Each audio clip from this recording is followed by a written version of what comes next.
안녕하세요. 복지정보, 생활정보, 건강정보부터 돈이 되는 일상생활들의 팁까지 정확한 정보로 꼼꼼하게 체크해서 빠짐없이 살펴봐드리는 복지도우미입니다. 오늘 영상도 대한민국 모든 여러분에게 도움되는 영상이길 바라면서 구독, 좋아요 꼭 부탁드려요. 구독, 좋아요 설정하시면 빠른 정보 알림되고 행복한 일만 가득하실 거예요. 노후에 살기 좋은 집을 선택하는 것은 매우 중요한 결정이며 여러 가지 측면을 고려해야 합니다. 노후에 살기 좋은 집을 선택할 때는 개인의 우선순위와 특별한 필요에 따라서도 선택이 달라질 수 있는데요. 어떤 곳이 노후 생활에 적합한지 결정하기는 어려운 과정일 수 있으며 다양한 부분을 생각해야 합니다. 나이가 들어 어디에서 살아야 되는지 고민이 많은데요. 많은 분들은 전원주택으로 가야 되나 아니면 병원 근처에 살아야 되나 이런 생각 많이 하실 겁니다. 대한민국 시니어들은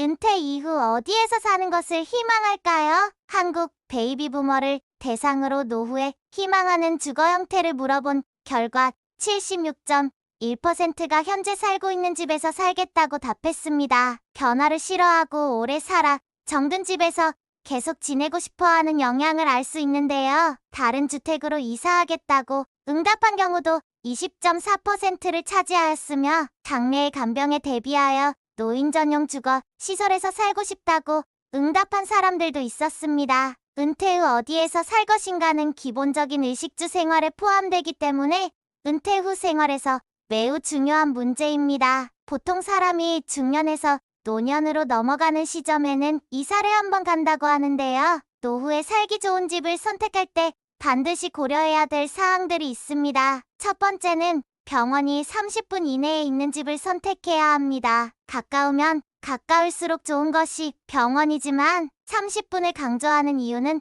우리가 기초의료 서비스에 접근하기 위한 최단 시간이 30분이기 때문인데요. 정말 위급한 상황을 제외하고는 30분 이내에 병원에 갈 수 있으면 됩니다. 요즘 의료시설이 잘 되어 있어 지방 몇몇 곳을 제외하면 보통은 30분 이내에 병원이 있습니다. 노후의 집을 선택할 때는 병원이 가장 우선순위가 되어야 하는데요. 중년을 넘어가면서 건강에 대한 이슈가 굉장히 커지게 됩니다. 아무리 몸 관리를 잘한다고 해도 70이 넘어가면 병원을 밥 먹듯이 가게 됩니다. 가벼운 병은 가까운 곳에 가서 치료를 한다고 하지만 중병이나 장기 질환들, 만성 질환들이 계속 발생하게 되면 큰 병원을 많이 이용할 수밖에 없습니다. 그래서 질병에 대한 관리가 가능한 곳이 30분 이내에 갈 수 있는 것이 가장 좋습니다. 두 번째는 생활환경입니다. 교통 시스템이 편리하고 접근성이 좋은 곳을 선택하도록 해야 할 것이며 대중교통, 공항, 고속도로 등을 고려해야 합니다. 운전 능력이 떨어질 수 있으므로 교통수단의 이용이 편리한 곳을 선호하는 것이 유리한 부분이라고 할 수 있습니다. 특히 복지관이 근처에 있다면 더욱 좋겠습니다. 우리나라의 지분 학군에 따라서 집값이 결정되는데 반해 초고령 사회인 일본은 복지관 근처 집값이 굉장히 비싸다고 합니다. 복지관 근처에서 많은 노인들이 좋은 서비스를 받기 때문에 복지관 근처에 좋은 집이 많고 집값도 비싸다고 하는데요. 나는 아직 복지관 다닐 나이는 아니야 라고 생각하시는 분들이 계실지 모르겠습니다만 지금이야 근처에 친구들도 있고 아직 왕성하게 일하시는 분들도 계시겠지만 나이 들면 들수록 우리가 사는 곳에서 배움과 즐거움을 찾기는 힘든 것이 사실입니다. 그러다 보니 나중에는 어디에서 가장 많은 시간을 보내게 될까 생각하셔야 하는데요. 복지관 안에는 교육과 돌봄이 있습니다. 뿐만 아니라 먹는 것까지 해결이 됩니다. 좋은 영양사도 있고 밥도 비싸지 않고 거기다가 각종 양질의 교육들이 너무 많습니다. 자원봉사할 것들도 있어 보람까지 느낄 수 있는데요. 시설도 좋으면서 국가가 끊임없이 지원을 하고 관리까지 하며 전문가가 수시로 와서 교육도 해줍니다. 나이 들어 이런 집결된 서비스를 받을 수 있는 곳은 복지관 말고 찾기 힘듭니다. 물론 돈이 많은 분들은 어디서 배우든 어디서 먹든 부족함이 없겠지만 요즘같이 물가가 높을 때는 문 밖을 나가기가 무서울 정도입니다. 무엇을 배워보고 싶어도 돈 걱정부터 앞서게 되는데 이럴 때 복지관이 대안이 될 수 있습니다.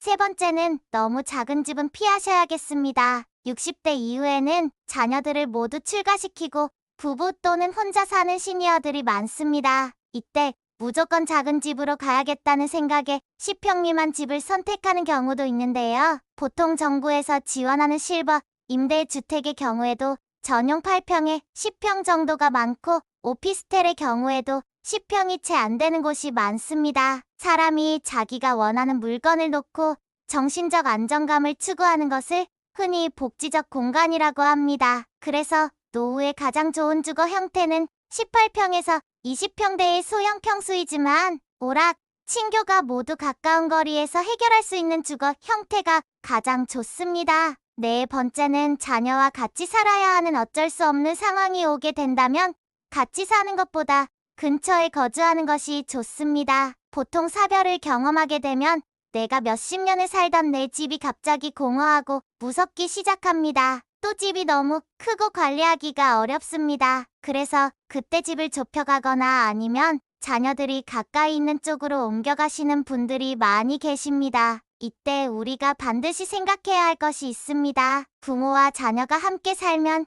식비의 부담이 줄어들고 외로움은 어느 정도 해소될 수 있으나 사위나 며느리와의 관계에서 오는 새로운 인간관계, 스트레스가 생길 수 있다는 것입니다. 따라서 자녀와 함께 살아야 한다면 함께보다는 근처에서 사는 것이 가장 이상적입니다. 손주가 어렸을 때는 손주를 돌보는데 손을 보태거나 성장을 지켜보며 삶의 활력을 얻는 것도 좋습니다. 이렇게 자녀와는 적절한 거리를 유지하는 방법이 노후 생활에서 스트레스를 최대한 줄이면서 현명하게 지내는 방법입니다. 다섯 번째는 건강과 안전인데요. 근처에 공원이나 산책로가 있는 집이면 더더욱 좋겠습니다. 스포츠나 산책 등에 참여하는 비율이 2014년에는 10.2%, 2017년에는 16.6%가 증가하여 65세 이상 시니어들의 야외 활동 참여가 점차 증가하는 추세입니다. 즉, 노년기에는 늘어난 시간적 여유를 이용하여 산책이나 가볍게 운동을 할 수 있는 공원 또는 산책로가 주변에 있는 주거 환경이 좋은데요. 노년기가 되면 활동성이 떨어지고 야외 활동을 적게 하게 됩니다. 이럴수록 적당한 야외 활동을 하여 신체 활력을 증진해야 하는데요. 동네 주변의 산책은 신선한 공기와 자연의 아름다움을 느낄 수 있어 심혈관 건강 증진뿐만 아니라 노인 우울증 예방에도 아주 좋습니다. 여섯 번째는 재정적인 상황을 고려해야 되겠습니다. 노후에 내가 이 집을 매매한다면 얼마나 받을 수 있는지 금액을 미리 파악해 두고 내가 거동이 불편해져 돌봄시설이나 병원에 가야 할 때 그 비용을 집을 판 돈으로 충당이 가능한지 체크해 보셔야 합니다. 내가 가지고 있는 금융 자산이 적으면 자택 매매를 고려하지 않을 수 없게 됩니다. 나이 들어 갑자기 닥칠 수 있는 상황들을 미리 대비하는 것이라고 생각하시면 쉬운데요. 현재 사는 집이 너무 오래되었거나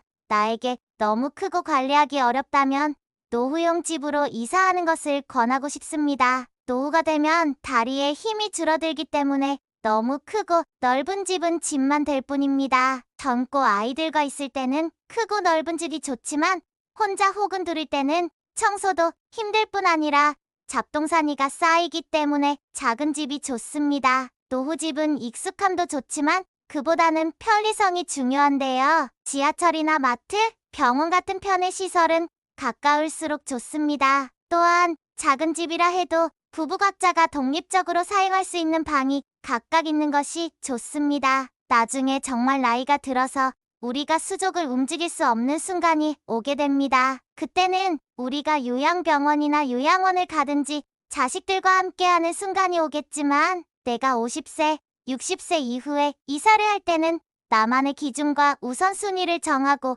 마지막 집이라는 생각을 가지고 선택하시는 것이 좋겠습니다. 오늘은 은퇴 후 노후에 살기 좋은 곳 선택하는 방법에 대해 꼼꼼하게 체크해봤는데요. 은퇴 이후의 주거지를 결정할 때는 이주의 목적을 명확히 하고 타인의 기준보다는 나를 기준으로 선택해보셨으면 좋겠습니다. 오늘도 좋은 정보가 되셨다면 힘이 되는 구독과 좋아요 꼭 부탁드리고요. 유익한 영상이었다면 소중한 분들께 공유 부탁드립니다. 행복한 하루 되세요.